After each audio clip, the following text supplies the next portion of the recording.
Bir də baxın, çox gözəl bir sahəyə toxundunuz. Dediniz ki, baxın 50 il yaşamışsan, sənin nə əsərin var? Ə,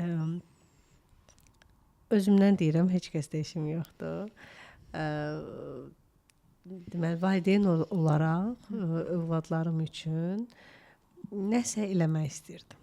Deyim ki, təhsilləri ilə bağlı və buna həmişə hazırlıq görmüşəm kimi özümü düşünmüşəm. Məqam çatanda ki, oldu, işte bu artıq bunun vaxtıdır. Mən onu eləyə bilmədim. Eləyə bilmədim və özümdə çox böyük ruh düşkünlüyü yarandı ki, mən buna hazırlaşmışdım. Özümü zənn edirdim ki, hazırlaşmışdım. Hazırlaşa bilmədim. Bugün məqamdır və mən o övladlar üçün heç nə eləyə bilmədim. Bu məndə 1-2 il çox böyük bir prosedur apardı. Var belə insanlar ki, nə isə etmək istəyir, amma edə bilmir. Çox istəyir də, yəni çalışır, çabalayır, edə bilmir. Edə bilməməyimizin səbəbi də mi yenə bizə bağlanır? Yoxsa olmamalıydı? Baxın, hər iki tərəfdən yanaşsaq, bunun elə cavabı öz içindədir. Birinci budur ki, yenə də biz dünya ilə məhdudlaşdırırıq özümüzü. Mən istəyirəm evladım filan universitetə daxil olsun və bunu çox istəyirəm, amma daxil olmur.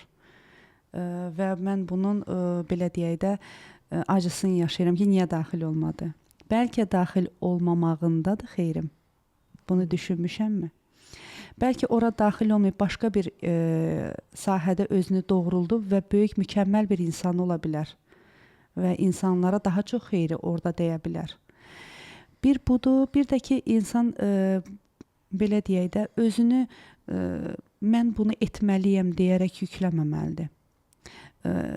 İstəyə bilərik. Biz çox istəklər məhdudiyyətsizdir. Amma o istəklərin hansı həyata keçir, o Allaha məxsusdur. Yəni, düzdür, biz də çaba göstərməliyik. Elə mən oturum gecə-gündüz deyim ki, ay Allah, bunu istəyirəm, o cür də deyil. Yox, mən buna çaba qoyuram, iş görürəm, məsələn, zəhmət çəkirəm zamanımdan, malımdan, mülkümdən nəsə eləməyə çalışıram, amma alınmır. Alınmırsa, buradadır mənim əsl ibadət buradadır. Əsl ixlas buradadır. Ki, sən bunu, Allahım, mənə əgərləri vermirsənsə, deməli bir bildiyim var. O da qəbullanmalıyıq. Nə gözəl. Qəbullanmaq bilirsiniz necə? Məcburiyyətlə yox. Yox. Hə, o məcburi olan gözəl olmur. İstəyərək, sevərək.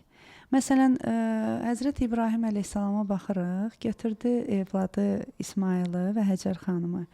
Gətirdi səhranın ortasında qoydu və onlar bunu qəbullandılar. Yəni biz deyə bilərik ki, dayı çarələri yox idi. Niyə çarələr vardı? Qayda bilərdilər də Həzrət İbrahim əleyhissalamdan. Amma qaldılar. Niyə? Çünki Allah belə istəmişdi. Bilirdilər ki, Həzrət İbrahim heç bir şey öz başından eləmir. Allah istəyib və o da icra eləyir. Qəbullanandan sonra Allah neynədi? O daşın altından su çıxardan Allah həyata hər cür gözəlliyi bəxş eləyə bilir. Gətirdi, İsmail əleyhissalamın ayağından su çıxartdı altından və bugünkü gündə də şəfa həm olubdu, həm insanlar oranı axınayıb və neynədi? Elə bir o qəbul eləmək və ixlascasına, qürbət qəsdi ilə qəbul eləmək, gətirdi, elə bir onları səviyyəyə çıxartdı ki, hal-hazırda bütün dünya müsəlmanları onların başına təvaf eləyir. Həcər xanımın məqamı var, İsmail məqamı var Kəbədə və insan bir dənə dərk eləyək ki, Allahım, mən sənə görə sən istədiyini istəyirəm. Ki, bütün ibadətlərin başında bunu deyirik ki, qurbətən ilallah. Sənə yaxınlaşmaq istəyirəm, başqa bir şey istəmirəm.